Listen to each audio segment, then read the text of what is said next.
Hello, everybody, and welcome back to the premier UConn basketball podcast. We're not bad. I'm your host, Jack, and here with me today is our other hosts, Luke and Ian. Jack, it's they're not bad, not we're not bad. Oh, that's the segment. Yeah. All right. Are we going to rework that? We're going to keep it? We're going to keep it? Off to a tough start. Speaking of tough. We're bad, I got really hyped up last time we were recording, saying an episode was coming right after the game. That didn't happen. Probably didn't happen, to be honest. Sorry for lying to the 5 fans out there. And then the other we're bad is Jack calling the podcast the wrong name. That's pretty bad in itself. But you guys, is the team bad? Big win over DePaul. That it's been so long. I feel like we haven't played in 10 days. They played DePaul, right? Yeah, I kind of hate that we just have had a week between games. Like we had Creighton and then almost 10 days off. And then now we have another week and now Marquette. But I actually think they're not bad. I mean, if you just look at the results, like OT lost to one of the best teams in the country, probably top 15 team. And then, we actually beat down a bad team, which I feel like UConn just never does historically. So I like that. I think we are – I don't want to say good yet because I don't think we're good yet. Just say they're definitely not bad, but we're not bad. They're not bad.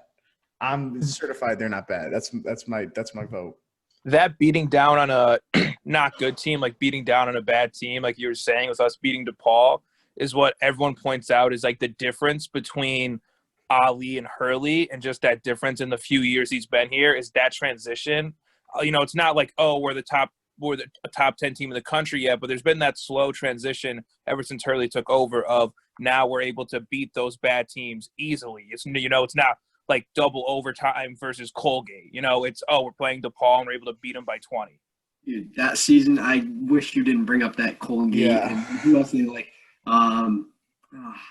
the green team. What green team did they lose to? I'm having traumatic flashbacks. That was our first game freshman year, 2016 Wagner. Oh my God. We had the freshman 5. It was Alterique, CV. Who else was it that was supposed to be nasty? Jawan Durham. Vance Jackson. Dude. That guy for a year. He had a T in his name. Tall guy. Terry Larrier, bro. The dog. He was maybe the most inconsistent dude of all time. He would play for 10 minutes. He'd be like, this guy's the next. Yeah. They'd be like, this dude's the next Shabazz. And then you'd watch the next 10 minutes and be like, he's the worst player to ever be in this program. He was a walking bucket when he wanted to be. Yes, yeah. It was so weird. Like half the time it was like, damn, this guy's an NBA prospect. And then their half is like, how does he have a D1 scholarship? Like it was just like there was no middle ground at all. But but we're not like that anymore, and now we're winning games. We're winning games. Should win. I think we're 5-1. I know we only have 1 loss. 4-1. It's tough with all the games getting canceled, right? 4-1. 4-1. 4-1. Yeah, you're right. 4-1. So yeah, just looking at this. Well, let's just look to Marquette tomorrow. We'll just start off with the lines like we did last time. I kind of like that. So right now, I mean, the problem with college basketball is a lot of bets come game day or like a few hours before game time.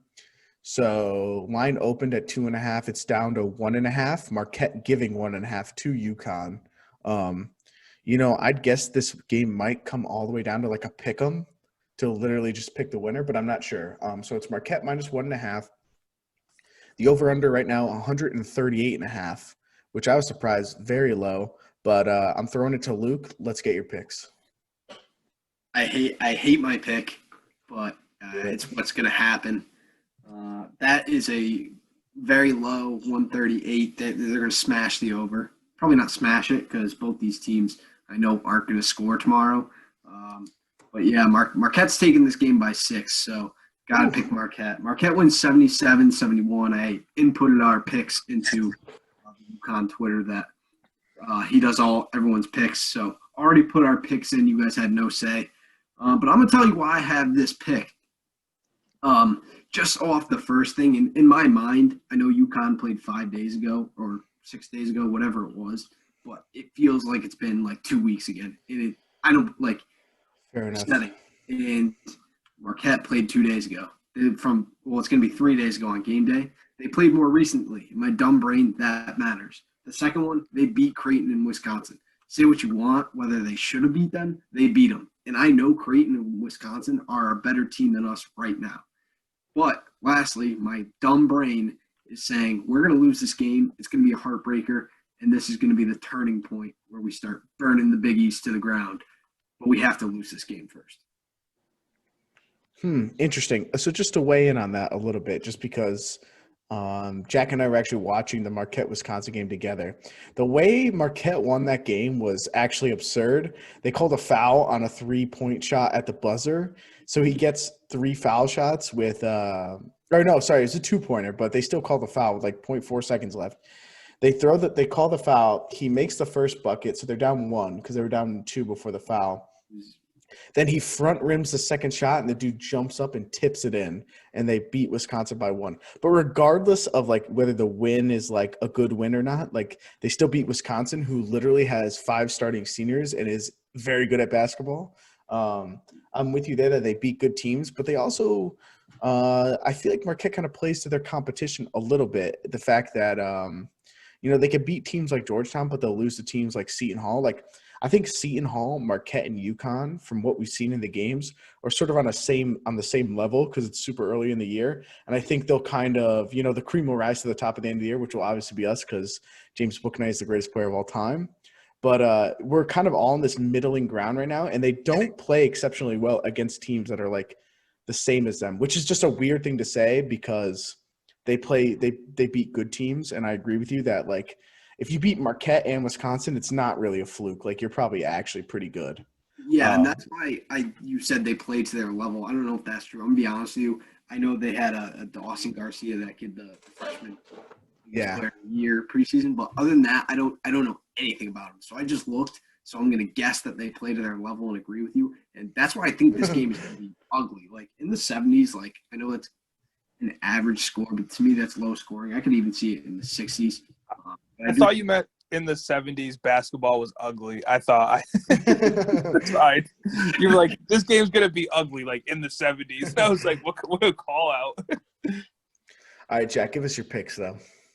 Hammering the over, I think very easily they'll beat that over. I mean, if you just look at their average scores, both of these teams usually score above 70, and if they each just do that, I mean, they get to 80 most times too. And then I'm taking UConn. I think UConn's going to win the game. I'm going to say UConn's going to win the game by single digits, which isn't a crazy, call it. But I think UConn's going to win the game. Marquette, decent team. They had a hot start, and they're getting a little cold. They just bounced back with that DePaul win, and we're kind of in the same boat because we had a decent start. We won our first 3 games, big break, lost to Creighton, and then next game we came back with the DePaul win. They had the Georgetown win. We had the DePaul win. So we're kind of in the same spot, but I really like the way the UConn team is forming and coming together. They seem like a more complete team now. The rotations are looking crisper. It's more confident. When I look out there, I'm kind of like, okay, these guys look like they can handle it. I know what's going on. Josh Carlton is coming into his own as a senior. Whaley's been having some foul trouble and stuff, but we know that he's capable of playing as well as What was that? He's addicted to fouling. It is tough. With Polly, I'm hoping steps up soon. What'd you say? And then I was saying Polly, I hope steps up soon. And then all the underclassmen, all the guards that are in game, they've proved themselves to a certain level, obviously some more than others. But James Bouknight, like Ian said, I think best player in the country. And then everyone else has proven themselves at different points. RJ Cole can play. Tyrese Martin can play. Brendan Adams can lock up on D. Jalen Gaffney can make good passes. We got a lot of good guys out here to play. You have a lot of confidence. True. The only thing and Sanogo, big boy. Yeah, the only question I have for you, Jack, is, rumors are swirling. Akok's back the 5th, that little video that came out. We tweeted it out just in case you didn't see it. You could check it out. He says he's back the 5th. If he plays this game, how much of a difference do you give it? Let's try to quantify in points. How many points does he bring to the table? Does he net us 5 points or 1? Does he barely play? In your mind, Jack, what do you think? I think he's netting us. I think he's going to net us 4 for this game because I don't think there's going to be a lot of minutes. But I think in the coming Like once he gets to 20 or so minutes a game, which will hopefully be within a couple of weeks, by the end of January, hopefully he'll be up to there. Who knows? We got a lot of games in January, maybe sooner than them. Once he gets up to 20 or so minutes a game, I think he's really like an 8 to 10 point a game difference maker because you got to count in defense and offense. We forget, Right. Dude can shoot the three. He's not a bad shooter, and he got big in the offseason. This is a Cook we've never seen. I'm thinking he's going to dunk over people. And like not on the – I've seen him dunk on fast breaks a lot, but I think he's going to dunk over people in the paint. That was a lot of times he kind of get caught up like Carlton last year too when they got the ball in the paint. But I think a Cook's going to go up and over and through people, and I really think it's going to be something special. Tomorrow with limited minutes, probably like a +4 swing for us, but still going to be a difference maker. And just the energy, because that team loves him. James Bouknight especially, our best player, loves a Cook, and a Cook loves him so much. So just seeing him on the court, I think will be a spark plug for our entire team. Are you saying that James Bouknight chooses a Cook over his other teammates? That was an absurd thing to say. He only loves a Cook is basically what you just said. No, I said he really likes a Cook. Is that I think he really does. Yeah, I think everyone on the team likes everyone, I would say. Yeah, honestly, the only thing that I would say is, like, do we really want a Cook shooting threes? Like, it would be – I think the best thing would be if Polly can get a little more consistent of a three shot because I'll talk about it later, but we shoot threes at a 32%, which is not good in case you're not familiar with stats. That's really not good. You want to be averaging probably 37.5%. It's kind of what you want. You want 3/8, 38%. So if Polly can actually become a more consistent shooter, then we're so deep in the front court with a Cook back that I agree that he could actually make a big difference. Him and on the Wade, James Bouknight thing with how much he loves a Cook, just last season when a Cook tore his Achilles, he got surgery, did whatever, and he was on stilts or whatever. And James Bouknight had an interview where he said, a Cook came into my room and he looked me in the eyes and he's like, am I ever going to be good again? Am I ever going to be able to play again? And James Bouknight, I forget what he said, but he said, like, it almost brought tears to my eyes. And I don't know, just from that interview, it seems there's like a connection, a lot of passion between those two about how much they love the game. So that's why I said it, because I know James Bouknight and a Cook care about each other a lot and believe in each other. I imagine the rest of the team does too, but I think they're both freshmen last year that saw a lot of playing time. So I feel like they have a special bond. that would make sense. Yeah, I could see that. I just want to stop here because you do have your camera off. I'm going to attack you a little bit. You're doing an awful job proving your point here. You could have done anything to prove your point, but I also want to bring up they were college roommates freshman year. You could have used that. That would have helped you out. Okay. It's getting contentious in here, ladies and gentlemen. Yeah, so my Careful. bad. I thought that – okay, I guess it wasn't implied. My bad. That was in the story, he got his surgery, came back to their room. My bad. Maybe I didn't say their room, but – Is it safe to assume that if Bouknight doesn't drop more than 40 that he actually hates a Cook? Is that what you're saying? This is ridiculous. You're slandering people that are not me as well, and I think they have a great relationship. All right. I'm tired of hearing you guys arguing. I'm just going to do my picks. I think everyone's sick of this. I am taking UConn plus the points. I think might come down to a pick 'em, but I think UConn wins this. But I'm going different on you guys. I am taking under 138.5 because when I've just noticed from I just watch too much Big East basketball at this point. I literally get home from work and all I do is watch Big East basketball. It's sort of a problem at this point. Hi, my name's Ian and I have an addiction. I'm addicted to watching Big East basketball.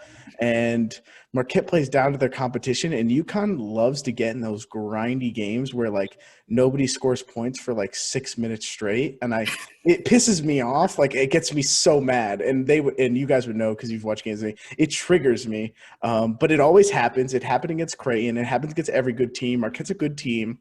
So it's going to happen again. I think UConn wins this. I'm going to say 68-64. It's going to be ugly. It's going to be ugly at the end of the first half and the start of the second half. It's going to be disgusting. People are going to be disgusted watching this game. I'm going to be mad, but we're going to win the game anyway, and then that's going to make me happy. I was waiting to see if you'd throw someone in the 50s there. I wanted to see. Oh, dude, I was close. I originally had 61-56, but I was like, they're going to score a little more than that. Yeah, UConn Butler championship game was that 54-46 something. Yeah, it was that. That was gross. People were puking. They were disgusted. I was throwing There was vomit everywhere.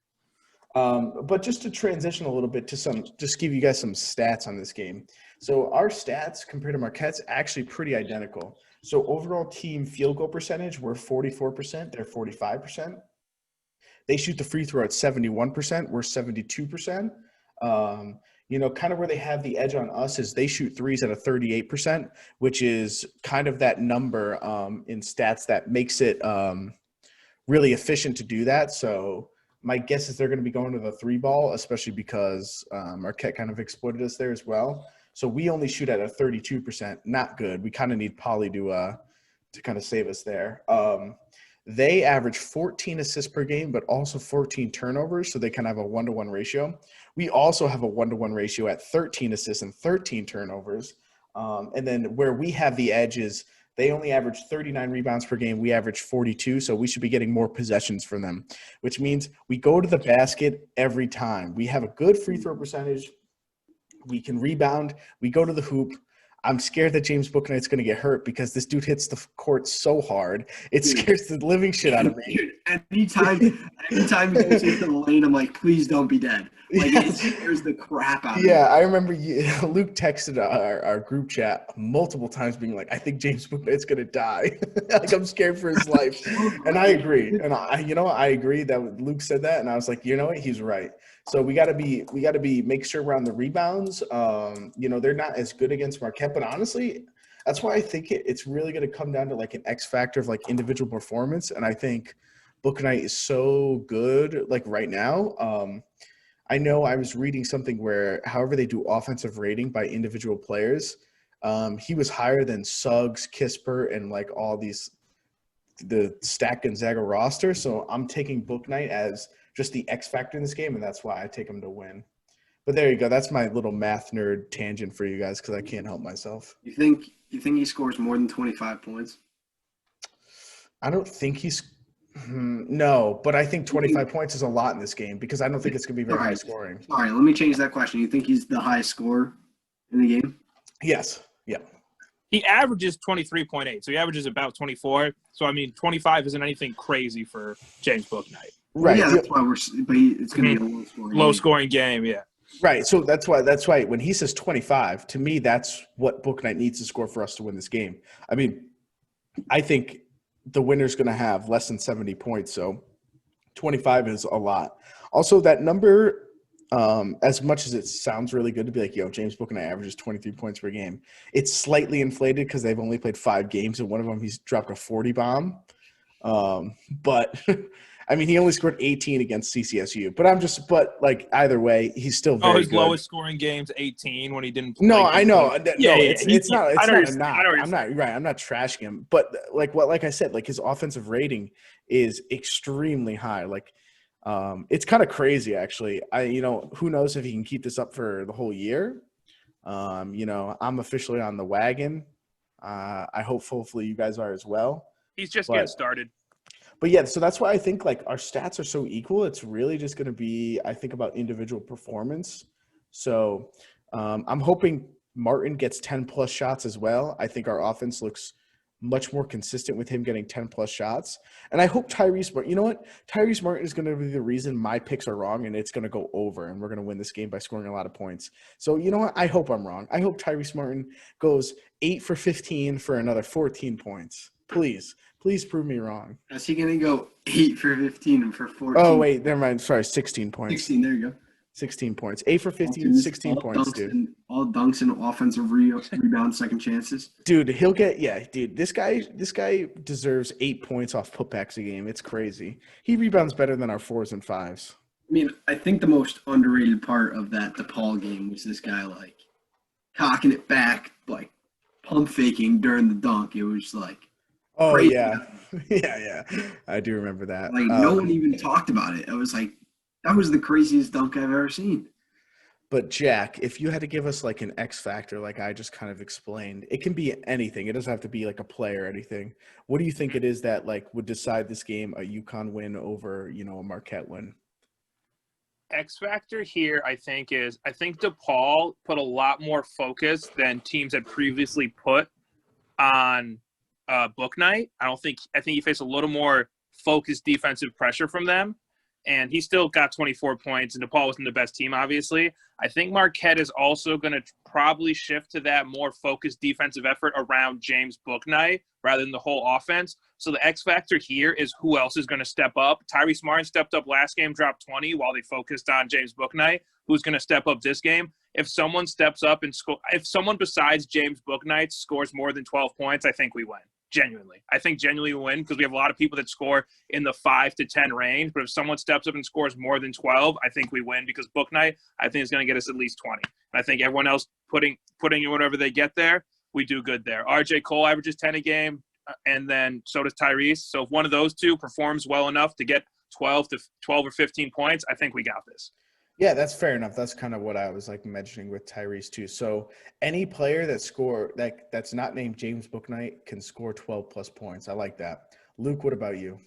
You want to hear my X factor, Ian? Dude, give it to me. I'm really excited to hear it. I can't believe I'm going to say it, but I think it's time. We put a little pressure on our boy Dan. He's the X factor. Ooh. Dan Hurley needs to coach this team to victory. There's been times the offense looks stagnant. Of course, that could be the players, but I just want him to draw up like I don't want the offense to ever look stagnant, and my dumb brain puts it on Dan Hurley every single time. And there's been times late in games, we saw it last year. Obviously, last year, not Dan Hurley's fault. I defend that man. But even this year, with Creighton coming down to the end of the game, even that USC game that we won, I think Dan Hurley needs to prove himself that he is the carpenter and he is that coach that's going to bring us to that next level. I think if it does get tight, I think we all agreed that it would be a tight game. I think if we do win, I think Dan Hurley is the X factor. Ooh, yeah. You know what? I always think is I feel like we never have good plays out of timeouts. I don't know if you guys have ever noticed that or anything, but it's just a weird thing that I've noticed. We got to come up with some good post timeout plays. When we don't it's ISO ball. Right. When we don't score for 4 minutes and they're on an 8-0 run and we call that timeout, Hurley needs to have a good play drawn up that he knows will give us a good chance to score. I don't care what it is or who has to shoot the ball, but it needs you need to figure something out because I think it's so important, especially under 4 minutes, because I don't see UConn beating good Big East teams by a lot. It's just because we're in a very good basketball conference. You're under 4, you're going to have some plays that are reliable. All the good coaches have them. Calhoun had them coming out of timeouts. I felt like Calhoun always had a good play drawn up where you were oh, he's open, or, oh, that's a good shot, And that's what I want to see from Hurley. So I'm with you, dude. Dan Hurley, coach to win the game. Let's go. I want to see a lob James Bouknight. You always get that. You get it on the first play. Dan Hurley loves throwing the lobs. I don't care if there's no fans. I don't care if we're not at home. I don't care if we're on Marquette's court. I want a lob to James Bouknight on the first play. That's all I want. Maybe that will be the coaching reason we win. True. That's a statement. A statement to no fit to the 20 people in the arena. There's another team. All right, 40. Anything else we want to talk about before we send this out to the people? My last thing, I think Josh Carlton's back. All right, we'll call this segment. We'll end the show. One last thing, Luke. What's your one last thing? Josh Carlton is back. Josh Carlton's back. Yes. Jack, one last thing. Oh, the New York Times declared UConn football the national champions. We're gonna hang a banner up at Rensselaer. At Gamble, and I'm dead serious, Ian. If you haven't seen have you seen the article? Yeah, I read some of it. It was wild to read. We are the national champions. They called out the Big Ten for being wafflers. They kept switching sides on how their COVID restrictions were, but not us. We just said no football. We care about livelihoods. So we won the national championship for football. Good job to Alabama and Ohio State. You just couldn't beat us because it was a trick. It was a trick all along. You guys remember those tests you took in class where it was read all the instructions before you go, and then it was draw 3 circles, make a triangle, and then the end said don't do any of the above. That was the test this year, and they failed. All right, that was a great one last thing. That article was just an absurd read, and I loved every second of it. My one last thing, with a cook back, we're gonna have the best front court in the nation. You heard it here first. Best front court in the nation. Just an absurd thing to say. Sonogo, Akok, Whaley. That's a big three in its own. Luka Garza would put 45 on us. Tyrese Nope, Martin would lock Not up a chance. Luka Not a chance he Garza. put 45 on us. Not a chance. 0.0% No, he's not putting. If chance. if Bouknight would score more than him if we matched up with them. Dude, Josh Carlton. That's such a bad take. Josh Carlton would. Awful take. Josh Carlton would hack him so bad he would break Luka Garza's arm before he scored 45. Isaiah Whaley Like, plays he would way just too whack good him. against really good big men. I'm telling you, dude, our front court is disgustingly good. We have 5 starters. We have 5 starters. Luka Garza would foul everyone out in the first half. We do love fouling. That's sort of true. But I'm just telling you, dude, Cook's gonna be nasty when he comes back. He's gonna be sick. I'm just telling He's you, big. if we meet Iowa in the tournament, we might lose by 40. Dude, we're not 40? losing by 40. We'd win by 12. See, your take is equally as bad, just in the inverse. We're not losing by 40, Luke. All right, sorry, we're losing by 17 probably. No, less than that. We're winning. We're Bouknight winning. put 40 on a top 10 team. You don't think he could put 40 up on Iowa? They don't play defense. They just score 100 points a game. All right, dude. Whatever. That's my one last thing. Respect my one last thing. I respect your one last thing. God. All right, everybody. Jack, roll us out. Thank you, everyone, for listening to They're Not Bad. That's the name of our podcast. They're Not Bad. And let's go UConn and let's beat Marquette. Woo, go Huskies. Woof. Woof, woof, woof, woof, woof.